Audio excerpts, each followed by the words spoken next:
हम लोग इससे पहले 2 सवाल अपने इम्पोर्टेंट देख लिए हैं। अब हम लोग तीसरा सवाल मोस्ट इम्पोर्टेंट जो परीक्षा में आने वाले हैं, बोर्ड की परीक्षा में, गुजरात की बोर्ड की परीक्षा में, वो वाले सवाल हम सीख रहे हैं कि 6 से विभाज्य प्रथम 40 धन पूर्णांकों का योगफल ज्ञात करो। तो कैसे ज्ञात कर सकते हैं? सबसे पहले क्या 6 से विभाज्य का मतलब क्या होता है? यानी कि 6 का पारा पढ़ो। 6 एकन 6, 6 दूनी 12, 6 ती 18। बस ज़्यादा मत बोलो, फालतू में ज़्यादा लिखने से कोई फायदा होगा नहीं होगा। अब हमको छिल्ला यहाँ पर ये 40 दिया है। कितना दिया है? 40।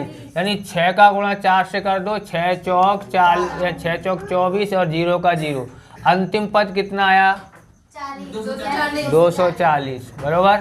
अब यहाँ पर ध्यान रखो, a बराबर यहाँ कितना हो गया? 6। और d ज्ञात करना हो तो हाँ, पीछे वाले पद में से आगे वाला पद घटा लो, कितना आ जाता है? 6। ओके। उसके बाद क्या करना है? n बराबर दिया है 40, प्रथम 40 पद, तो n बराबर d। और an बराबर भी 240 होता है। an अथवा l बराबर 240। तो पूर्णांकों का योगफल ज्ञात करना है। क्या करना है? पूर्णांकों का योगफल ज्ञात करने का है। तो ज्ञात करते हैं यहाँ पर। तो यहाँ पर, कहाँ पर?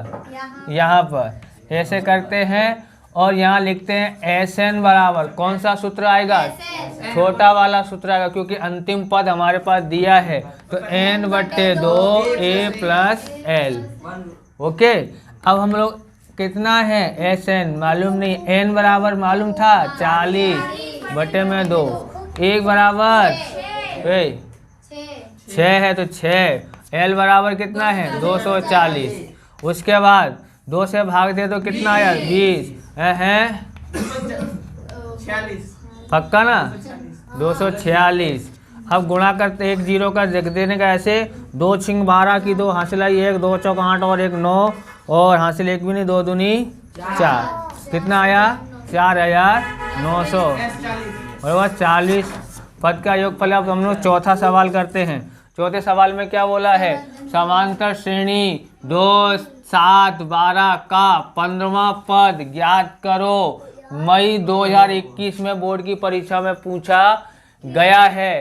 तो हम लोग यहाँ पर a बराबर कितना? पहला पद 7 और d बराबर तो 2 है, 2 और d बराबर पीछे वाले में से आगे वाला घटा दो, 7 - 2 बराबर 5 हो जाता है। अब an बराबर a प्लस n - 1 गुणा d। देखना ये कहाँ तक आ रहा है? ये आ रहा है, दिखाई दे रहा है ना? अच्छा। और a 15 ऐसे लिखेंगे। अब यहाँ a बराबर कितना है? 2, n बराबर 15 - 1 और गुणा कितना है? d बराबर 5। अब यहाँ पर देखो, इधर 2 का 2 और 15 में से 1 गया तो 14 गुणा 5। तो 2 गुणा 14 पंजे तो कितना हो गया? 72। ये 15 बराबर 72। तो इस तरह से पूरा हो जाता है। 5वां सवाल देखते हैं। अब 5वां सवाल में हम लोग इधर से करते हैं, इसके भी 2 भाग कर देते हैं कि आराम से हो जाए इसके लिए। अब यहाँ पर देखें, इधर देखेंगे तो समांतर श्रेणी 21, 18, 15 का कौन सा पद -81 होगा? वहाँ कोई पद 0 होगा या नहीं होगा, वो ज्ञात करना है। तो चलो देखते हैं यहाँ पर कैसे करते हैं। तो सबसे पहले a बराबर कितना हो जाता है? 21 और d बराबर तो पीछे वाले पद में से आगे वाला पद घटा लेते हैं। बराबर। तो माइनस का कितना आ जाता है? 3। अब बोलता है कौन सा पद 81 होगा? तो यहाँ an बराबर a प्लस n - 1 गुणा d, ये सूत्र है इसका। अब यहाँ पर -81 लिखते हैं। ओके। यहाँ a बराबर कितना है? 21 और n बराबर मालूम नहीं है और d बराबर -3। -81, इसको इधर लेके आते हैं तो माइनस का 21 है ना, बराबर n-1 गुणा 3। अब यहाँ पर देखो ये दोनों माइनस के तो जुड़ जाएंगे 102, माइनस के 102। अब यहाँ पर समझना तुमको, ये यहाँ पर गुणा में है तो इधर आएगा भाग में, तो यहाँ n-1 किधर माइनस का 3 है, सॉरी, हाँ माइनस का 3 है।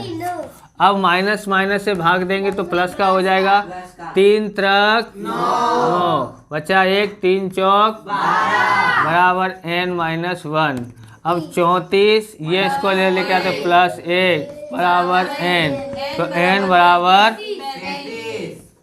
35 हो जाता है। अब यहाँ पर वहाँ कोई पद 0 होगा कोई पद, तो हम लोग चेक करते हैं, n बराबर a प्लस n-1 गुणा d, तो हमारे पास यहाँ 0 लिख देते हैं, बराबर। तो यहाँ पर 35वां, यहाँ पर लिख देने का 35वां पद कौन सा होगा, -81 होगा, ओके। अब यहाँ पर a की जगह पर 21 और n की जगह पर मालूम नहीं, d की जगह पर माइनस का 3। अब ये 0 यहाँ पर है, नहीं कोई पद 0 होगा ऐसा पूछ रहा है, तो यहाँ पर आया 21, ओके बराबर। अब यहाँ पर n-1 गुणा माइनस का 3। अब यहाँ पर देखो ये कितना है, माइनस का 21 हो जाएगा, ये बट्टे में आएगा माइनस का 3 n-1, भाग दो तो माइनस माइनस से प्लस हो जाएगा, 3 सत्ते, और ये इधर आएगा तो प्लस का 1 n, तो n बराबर कितना हो जाता है 8। तो इस तरह से हम यहाँ लिखेंगे 8वां पद माइनस, सॉरी 8वां पद कितना होगा, 0 होगा। इस तरह से ये वीडियो पूरा होता है। अगर आपको हमारा वीडियो अच्छा लगे तो लाइक शेयर कमेंट करें, चैनल पर नए चैनल को सब्सक्राइब करें। मिलते हैं नेक्स्ट वीडियो में। जय हिंद, जय भारत, वंदे मातरम।